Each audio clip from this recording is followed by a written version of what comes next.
আদার স্ট্যান্ডার্ডের মধ্যে provision as 37 provision and contingent asset contingent liability provision contingent liability contingent asset as 37 এর মধ্যে আমরা measurement কিছু ডিসকাউন্টিং করছিলাম যে present value of time value of money দিয়ে ম্যাথ করা আর এখানে দুইটা আইএস আছে এটা পরবর্তী ক্লাসে আমরা এটা ছোট ছোট আইএস ইভেন একটা রিপোর্টিং পিরিয়ড এবং accounting for government grant and disclosure আর একটা ক্লাস নেবো এর উপরে নেওয়ার পর আমি সিঙ্গেল ফাইন্যান্সিয়াল স্টেটমেন্টের জন্য আরেকটা ক্লাস নেব আর দুইটা ক্লাস নিয়ে ফাইন্যান্সিয়াল স্টেটমেন্ট এবং এই দুইটা আইএস শেষ করব এরপর আমরা কনসলিডেশনে শুরু করে দেব আশা করি সো এই পর্যায়ে আমরা অনারাস কন্ট্রাক্ট অনারাস কন্ট্রাক্ট বলতে একটা কন্ট্রাক্ট যেটা আনঅ্যাভয়েডেবল কন্ট্রাক্ট আপনি ইচ্ছা করলে আপনি যে কন্ট্রাক্ট অ্যাভয়েড করতে পারবেন না যদি অ্যাভয়েড করেন তাহলে আপনাকে ক্ষতিপূরণ দিতে হবে এটাকে অনারাস কন্ট্রাক্ট বলা হয় onerous contract is a contract in which unavoidable cost of meeting obligations under the contract exceeds the economic benefit expected to be received প্রথমে আপনাদের একটু ডেফিনেশনসটা বোঝার দরকার যেটা আনঅ্যাভয়েডেবল কস্ট আপনি যদি একটা কন্ট্যাক্ট করেন অ্যাট দ্য মিড টাইম ধরেন যে সে ফর এক্সাম্পল আপনি একটা প্রোডাক্ট কেনার জন্য কন্ট্যাক্ট করলেন তার প্রোডাক্ট প্রাইস হলো 50 টাকা আপনি 2 বছরের জন্য কন্ট্যাক্ট করলেন 1 বছরের মাথায় আপনি ওই প্রোডাক্ট প্রাইসের দাম আপনার হয়ে গেল 40 টাকা তো আপনি তো কিনবেন না আপনি চিন্তা করতেছেন আমার তো এখন যদি আমি ওই প্রোডাক্টটা কিনি 50 টাকা যে কন্ট্যাক্ট করছে এখন যদি প্রোডাক্টটা কিনি 10 টাকা আমার লস হয়ে যাবে সো ওই সময় আপনি কন্ট্রাক্ট বিচ করলেন ওই সময় যে কন্ট্রাক্টটা বিচ করলেন বিচ করার কারণে আপনাকে একটা ক্ষতিপূরণ দিতে হবে আপনি ওই সময় কন্ট্রাক্ট বিচ করতে পারবেন না বিচ করলে টার্ম অ্যান্ড কন্ডিশন অনুযায়ী আপনাকে একটা ক্ষতিপূরণ দিতে হবে আপনি কন্ট্রাক্ট হয় ফুলফিল করবেন অথবা ক্ষতিপূরণ দিবে হুইচ ইজ লয়ার যেটা থাকবে net cost fulfil the contract অথবা পেনাল্টি কতটুকু দিতে হবে এই পরিমাণ টাকাটা আপনাকে কি রাখতে হবে প্রভিশন রাখতে হবে ওকে আমরা একটু ডেফিনেশনটা পড়ি unavoidable cost বলছে a contract in which unavoidable cost of meeting obligation meet করা under the contract exist the economic benefit expected to be received under this unavoidable contract কাকে বলে lower of is a lower of the cost of fulfilling the contract or any compensations or penalties arising from failure to fulfill it আপনি যদি fail করেন সেখান থেকে যদি কোনো penalty দেওয়া হয় অথবা কস্ট অফ ফুলফিল করার জন্য যতটুকু কস্ট হবে এই দুটোর মধ্যে লয়ারটা আমার প্রভিশন হিসেবে ক্রিয়েট হবে in the other hand it is lower net cost of existing from the contract net cost of existing from the existing contract থেকে net cost fulfill of the contract cost fulfilling of a contract comprises the cost that related direct to the contract the cost that relate directly to the contract including both incremental cost of fulfilling the contract for the example direct labor material আর কি এরপর allocate other cost যদি থাকে সেটাও fulfil the contract so as a financial statement prepare করবেন as a entity if an as a entity has a contract that is onerous the present obligations under the contract should be recognized and measured as a provisions এই contract যদি আপনি beach করেন আপনি contract করলেন না বা contract fulfil করলেন না এর জন্য আপনাকে যে পেনাল্টি দিতে হবে টার্ম অফ কন্ডিশন আলাকে যে পেনাল্টি দিতে হবে অথবা কস্ট আপনি যদি ওই কন্ট্রাক্টটা ফুলফিল করেন তার জন্য যে আপনাকে কস্ট বেয়ার করতে হবে যেমন 50 টাকা করে আপনি এই করছেন সেটা এখন মাল চলে আসছে 40 টাকা কিন্তু আপনার যার সাথে কন্ট্যাক্ট করছেন সে বলছে আমি এই 50 টাকা দিয়ে নিব না কারণ এখন মালের দাম 40 টাকা যদি 50 টাকা করে নেয় তাহলে তার 10 টাকা অতিরিক্ত কস্ট হবে 10 টাকা অতিরিক্ত কস্ট অথবা আপনার পেনাল্টি যে কোনো যে পেনাল্টি দিয়ে যদি সে বলে যে পেনাল্টি ধরেন যে 5 টাকা করে এটা টার্ম অফ কন্ডিশন লেখা থাকবে যে পেনাল্টি কত দিবে যদি কোনো পক্ষ কন্ট্রাক্ট কি করে বিচ করে কন্ট্রাক্ট ফুলফিল না করে তাহলে টার্ম অফ কন্ডিশন লেখা থাকবে সে কতটুকু পেনাল্টি দেবে, সেই পেনাল্টি এবং কস্ট ফুলফিল করার জন্য যতটুকু হয় হুইচ বেসিস লয়ার এটাকে প্রভিশন হিসেবে কন্ট্যাক্ট করতে, প্রভিশন হিসেবে আপনাকে ট্রিট করতে হবে। সো সে ফর এক্সাম্পল আমি এক্সাম্পল দিলাম, এখানে দেখেন যে example might be a contact with a customer that is expected to make a loss, provision should be made for least cost of existing from the contract. Definition দেখেন, এটা সূত্রটা হলো lawyer of the cost of fulfil the contract continue with it, যদি আপনি ওই contract fulfil করার জন্য যতটুকু লস দিবেন অতটুকু, অথবা আপনার টার্ম অফ কন্ডিশনে বলা আছে যদি আপনি কন্ট্রাক্ট ফুলফিল না করেন যতটুকু পেনাল্টি আপনি দিবেন, এই দুটোর মধ্যে হুইচ এভার ইজ লয়ার। যদি কস্ট ফুলফিল করতে যে আপনার কম টাকা হয়, পেনাল্টি দিতে বেশি হচ্ছে, তখন আপনি কন্ট্রাক্ট ফুলফিল করবেন যে না ঠিক আছে আমার পেনাল্টি তো অনেক বেশি দিতে হচ্ছে, আমার কন্ট্রাক্ট ফুলফিল করলে কম হচ্ছে, তাহলে আমি কন্ট্রাক্টটাই ফুলফিল করে দিই। 5 বছরের কন্ট্রাক্ট 5 বছরই করব। অথবা 5 বছর যদি আমি কন্ট্রাক্ট ফুলফিল করি 5 লাখ টাকা আমার লস দিতে হচ্ছে, আর পেনাল্টি দিতে হবে 10 লাখ টাকা, তাহলে হুইচ ইজ লয়ার, কোনটা বেটার? আমি কন্ট্রাক্ট ফুলফিল করব, তাহলে 5 লাখ টাকা আমার দিতে হবে, তাহলে 5 লাখ টাকা দিয়ে আমি এটাকে সলভ করব। এই যে 5 লাখ টাকা এটাকে আমাকে প্রভিশন করে রাখতে হবে। ওকে, অনারাস কন্ট্রাক্ট একটা এক্সাম্পল দেখেন। A company has a contract to buy, একটা কন্ট্রাক্ট আছে to buy 30 metres of silk from the India company this month, প্রত্যেক মাসে ফর 18 টাকা পার মেট্রি। From each meter of silk, the company can make one scarf. The company incurred labor and other direct variable cost কত? 16 টাকা পার scarf. তাহলে সে কিনতেছে কত করে? 18 টাকা, এবং আদার ভেরিয়েবল কস্ট আছে কত? 16 টাকা। 16 টাকা, তাহলে তার মোটামুটি কস্ট দাঁড়াচ্ছে, আপনার যদি আমি কস্ট হিসাব করি 300 টাকা গুণ 18 পার, ধরেন যে কিলোই ধরেন, বা যেটা 300 টাকা গুণ 18 কয় মাসের জন্য সে কন্ট্যাক্ট করছে, ফুলটা পড়তে হবে। আদার ডিরেক্ট লেবার এবং আদার ভেরিয়েবল কস্ট হলো 16 টাকা। Usually the company can sell the is scarf for 40 টাকা করে, ইউজুয়ালি সচরাচর 40 টাকা করে বিক্রি করে। ও 18 টাকা কিনে আর ওভার 16 টাকা যোগ করলে কত হয়? 34 টাকা। সে 34 টাকা দিয়ে কিনে সে সেল করে 40 টাকা, মোটামুটি 6 টাকা সে লাভ করে। 6 টাকা লাভ করে in July to the market price fall করে 28 টাকায় চলে আসছে। 34 টাকায় সে কস্ট, টোটাল কস্ট হতো 34 টাকা এবং সে বিক্রি করতো 40 টাকা। এখন মার্কেট ফল করে সেটা 28 টাকায় চলে আসছে। It is considering ceasing the productions, যেহেতু manager think that market price may not improve.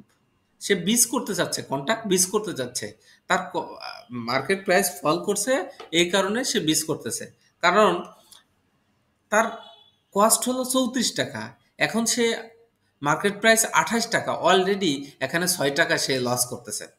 যদি ফুলফিল করে ওই কন্ট্রাক্ট যদি ফুলফিল করে তাহলে 34 টাকা পর্যন্ত সে টেনে যেতে হবে, 6 টাকা করে লস হবে।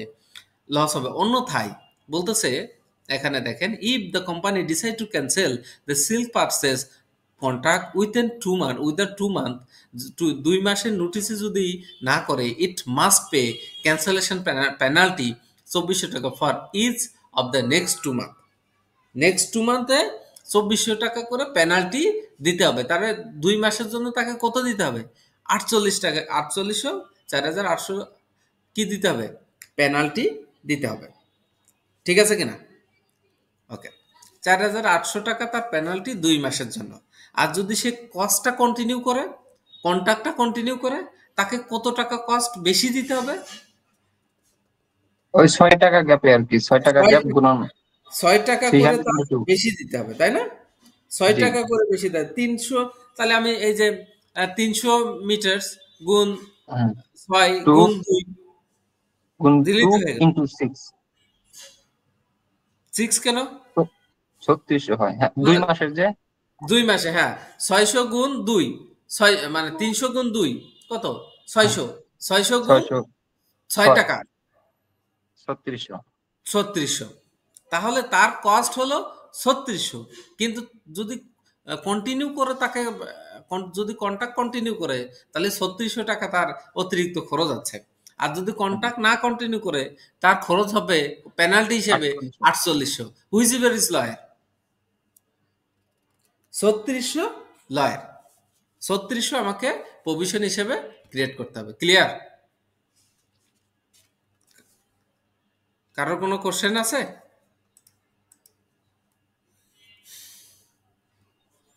আমি 18 টাকার প্রোডাক্ট আরো 16 টাকা ওভারহেড কস্ট, টোটাল কস্ট হলো আমার 34 টাকা।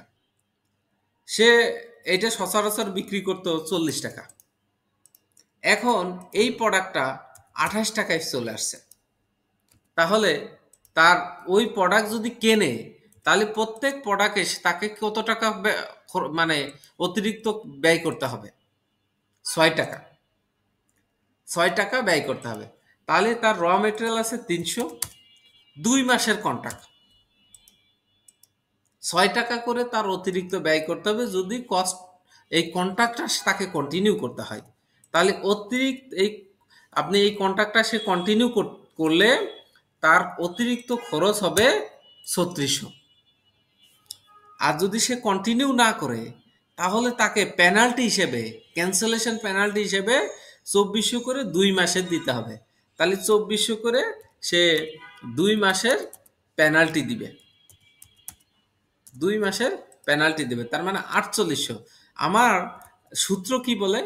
যে সূত্র হলো lawyer of cost of fulfilling the contract, contract fulfil করা অথবা penalty, which ever is lawyer, যেটা কম সেটা সেটা আপনি বাঁচতে হবে।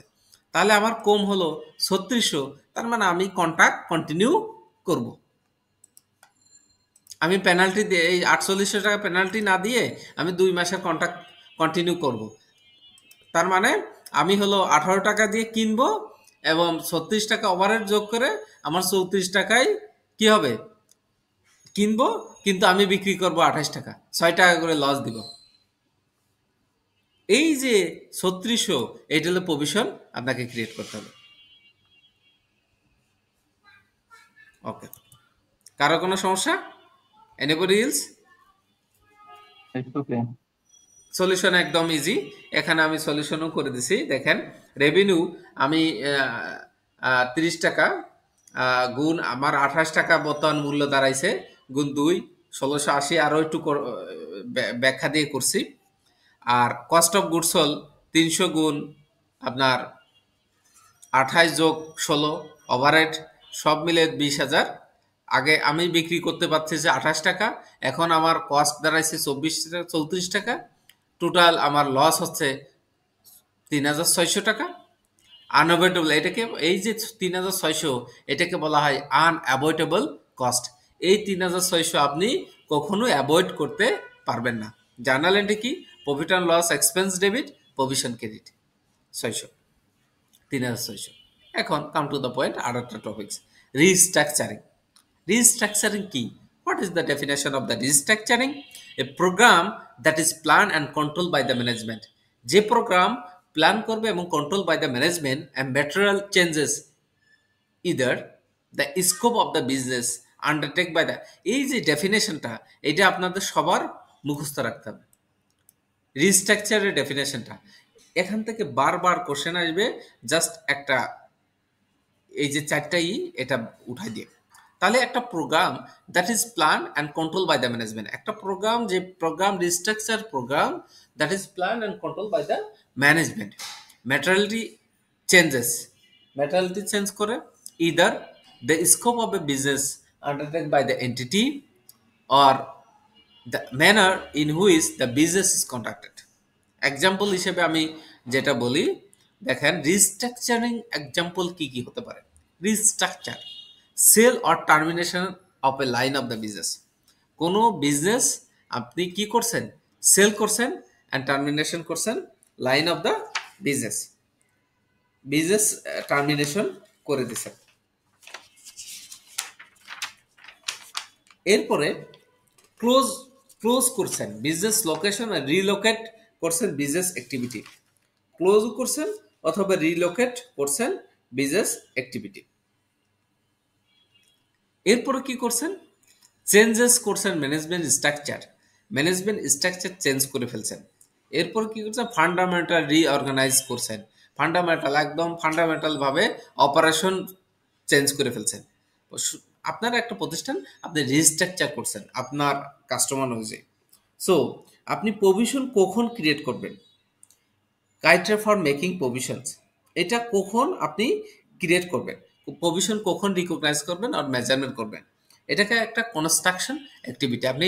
আপনার একটা প্রোগ্রাম চালু করলেন এবং কন্ট্রোল করলেন, কন্ট্রোল বাই দ্য ম্যানেজমেন্ট, যে প্রোগ্রামটা স্কোপ এবং ম্যানার থাকবে। যেমন এই প্রোগ্রামটা হতে পারে sell or terminate line of the business, একটা বিজনেসের এক লাইন, ধরেন একটা একটা ইউনিট আপনি সেল করতেছেন, পুরো বিজনেস সেল না, এক ইউনিট আপনি সেল করে দিচ্ছেন।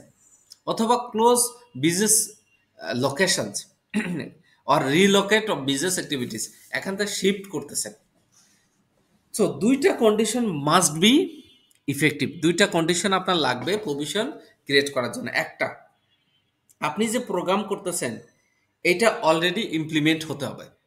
যে প্রোগ্রাম করছেন এটা প্ল্যান পর্যায়ে থাকলে হবে না, এটা ইমপ্লিমেন্ট করতে হবে। আপনি সেল করতে যাচ্ছেন অথবা রিলোকেট করতে যাচ্ছেন অথবা ক্লোজ করতে যাচ্ছেন অথবা management structure, MD director change হয়ে গেছে, এমডি সিএফও চেঞ্জ হয়ে গেছে, এই যে ম্যানেজমেন্ট স্ট্রাকচার চেঞ্জ করতেছেন এটা ফুললি ইমপ্লিমেন্ট হতে হবে। প্রভিশন করার জন্য আপনাকে ফুললি ইমপ্লিমেন্ট হতে হবে, কোনো প্রকার হাফ ডান করলে হবে না। আর এটাকে পাবলিক অ্যানাউন্সমেন্ট করতে হবে। কি করতে হবে? Public announcement. এই দুটো কন্ডিশন যদি ফুলফিল না হয় তাহলে প্রভিশন হবে না। আর এই দুটো কন্ডিশন যদি ফুলফিল হয় তাহলে প্রভিশন হতে হবে। কি কি কন্ডিশন? এটা ইমপ্লিমেন্ট হতে হবে, দুই হলো পাবলিক অ্যানাউন্সমেন্ট করতে হবে, কিসে? ডেইলি নিউজ পেপারে বিভিন্নভাবে আপনি এটাকে পাবলিক অ্যানাউন্সমেন্ট করতে হবে। Make a public announcement. Daily news পেপারে দুইটা ডেইলি নিউজ পেপার আপনাকে পাবলিশ করতে হবে, ওয়েব মিডিয়া এবং প্রিন্টিং মিডিয়াতে আপনাকে পাবলিশ করতে হবে, যাতে জনগণ জানতে পারে যে অমুক বিজনেসের ইউনিট বন্ধ হয়ে গেছে, অমুক বিজনেস লোকেশন রিলোকেট করছে, অমুক জায়গা ট্রান্সফার হয়েছে, তাই না? বিজনেস লোকেশন চেঞ্জ হয়ে গেছে অথবা ম্যানেজমেন্ট স্ট্রাকচার চেঞ্জ হয়েছে। নতুন ম্যানেজমেন্ট যখন আসবে তখন সে আবার নতুন করে ম্যানেজমেন্ট স্ট্রাকচার গোছাবে। ফান্ডামেন্টাল রিঅর্গানাইজেশন হয়েছে একটা কোম্পানি, ফান্ডামেন্টাল, এটাকে পাবলিকলি অ্যানাউন্স হতে হবে, অর্থাৎ make a public announcement of the main feature. আর একটা কি? বি ইমপ্লিমেন্ট হতে হবে। ওকে, ফর দ্য এক্সাম্পল আমরা কয়েকটা এক্সাম্পল দেখব। আমরা এখানে এক্সাম্পল দেখব, ইন্টারেক্টিভ কোশ্চেন্স, সেলফ টেস্ট দেখব। দেখার পরে আমরা বিগত সালের কোশ্চেন আমি এখানে অলরেডি নিয়ে এসে রাখছি আপনাদের জন্য। এই বিগত সালের মে 24 থেকে 18 পর্যন্ত 2018 সাল পর্যন্ত যত ম্যাথ আসছে, মে জুন 2018 সেই পর্যন্ত আমি আপনাদের নিয়ে আসছি। সাথে আমি কিছু কোশ্চেন ব্যাংকের ম্যাথও নিয়ে আসছি, যদি সুযোগ পাই আজকে সলভ করে ফেলবো। ওকে, এখন আমরা এই কোশ্চেনটা সলভ করি। In which the following circumstances might a provision be recognized? On 30 December 2009, Board of Entity decided to close. Board of Entity decided to close down a divisions. একটা ক্লোজ ডাউন ডিভিশন করার জন্য আমার এখানে কি closure of the business locations, sales এবং এটার মধ্যে পড়ছে, রিস্ট্রাকচারের মধ্যে পড়তেছে। The accounting reference, the accounting reference date of the company is 31 December 2009 সালে বোর্ড ডিসাইড করছে close down of the divisions. Before 31 December 2009 decisions was not communicated to any of those affected and no other step were taken to the implement of the decision. So এটার জন্য কি provision আমি রাখবো? না, এটা provision হবে না তো। আমার এটা প্রভিশন হবে না, কারণ আমি পাবলিকলি অ্যানাউন্স করি নাই, তাই না? ইমপ্লিমেন্ট করি নাই। আমি সিদ্ধান্ত নিছি, বাট পাবলিকলি অ্যানাউন্স করি নাই এবং ইমপ্লিমেন্ট করি নাই। This is not recognition of the provision. আপনি you can not be able to recognise the provision this কনসেপ্টে, দিস কোশ্চেনে। এই কোশ্চেনে আপনি প্রভিশন রিকগনাইজ করতে পারবেন না, কারণ এটা পাবলিকলি অ্যানাউন্স হয় নাই। 2 নম্বর হলো এটা ইমপ্লিমেন্টই হয় নাই। ক্লিয়ার? দেখেন এখানে লিখছি no provision should be recognised would be recognised as a decision have not be communicated by the end of the reporting period. Okay, B number আসি। As a above accept that board agreed to details close plan December 20 and details are given to the customer and employee।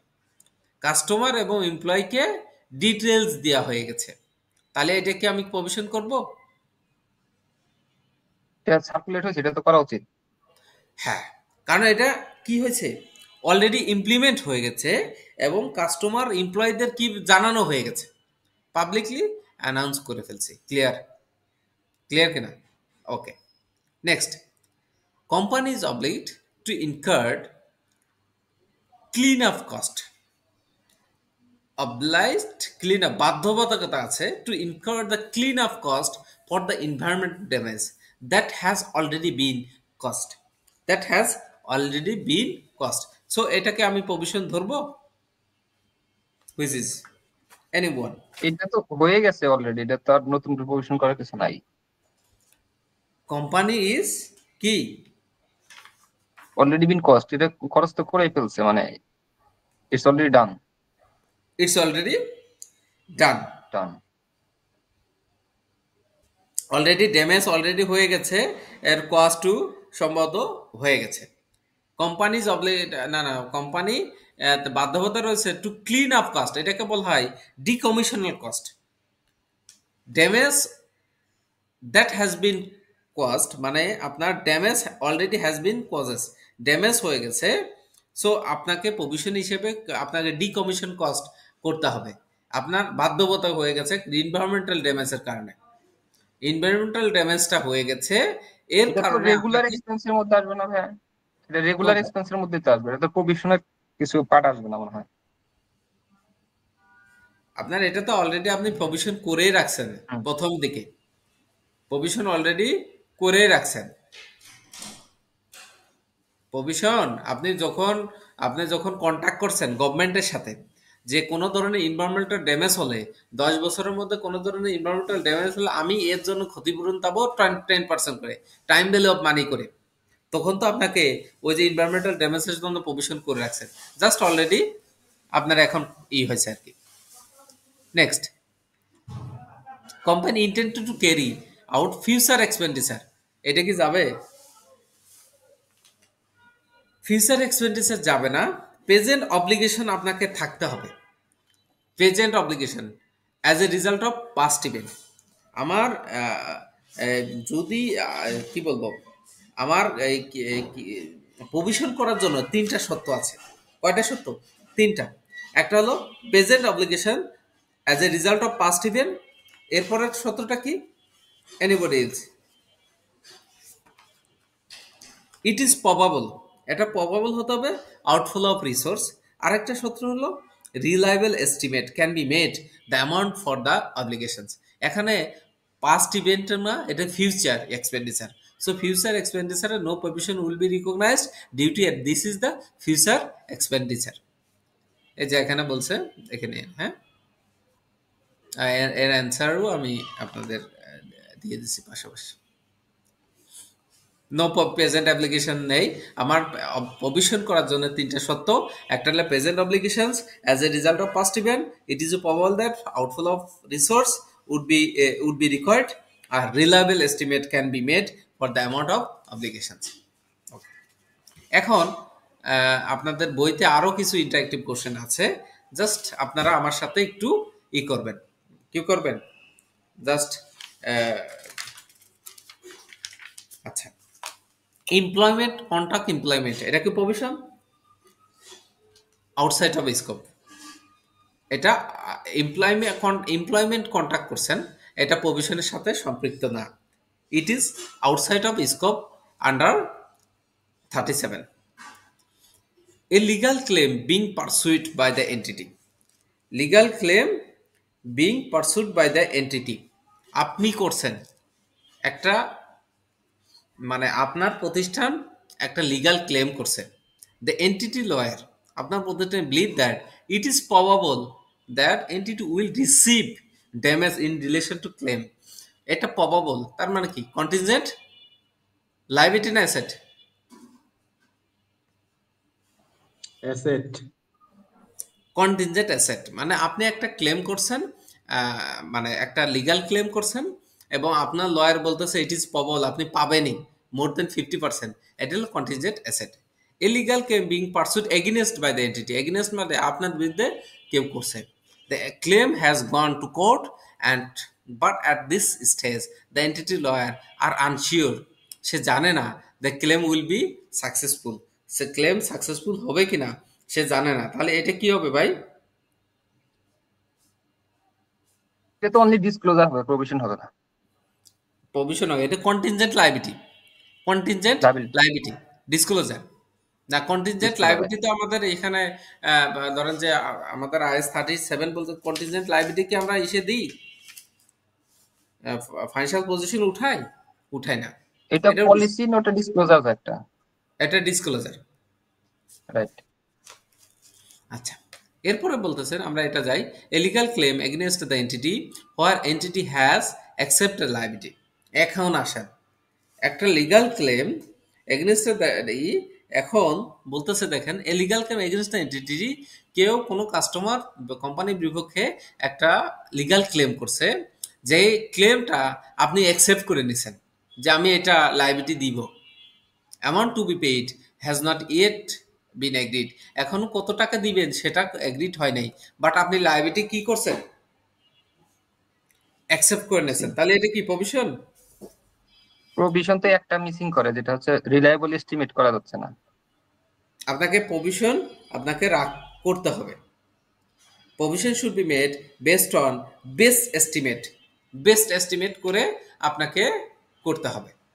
কারণ আপনি entity has accepted liability, আপনার ও যে agri করছে, ও যে আপনার আপনার বিরুদ্ধে কেস করছে, আপনি ধরে নিছেন আমার এখানে লাইবিলিটি দিতে হবে, আমার এখানে কি টাকা দিতে হবে, তখন আবার আপনাকে এক্সপেক্টেড ভ্যালু হিসেবে আপনাকে প্রভিশন ক্রিয়েট করতে হবে, যেটা আমরা অলরেডি এক্সপেক্টেড ভ্যালু আপনাদের শিখেছি। এক্সপেক্টেড ভ্যালু হিসেবে আপনাকে প্রভিশন ক্রিয়েট করতে হবে। আচ্ছা, legislation enacted but coming into effect next year, coming to next ইয়ারে এটা ইফেক্ট হবে, which will require the substantial retaining and or staff, substantial retaining of staff, স্টাফের পক্ষে আপনার কোনো কন্ট্রোল নেই, কোম্পানির কোনো কন্ট্রোল নেই। So this is the provision create হবে। So no provision should be made due to এটা company has no control over the staff, স্টাফের উপরে কোম্পানির কোনো কন্ট্রোল থাকে না, কোম্পানি স্টাফের উপরে কোম্পানির কোনো কন্ট্রোল থাকে না। আপনার ভালো লাগতেছে না, কালকে রিজাইন দিয়ে দেবেন,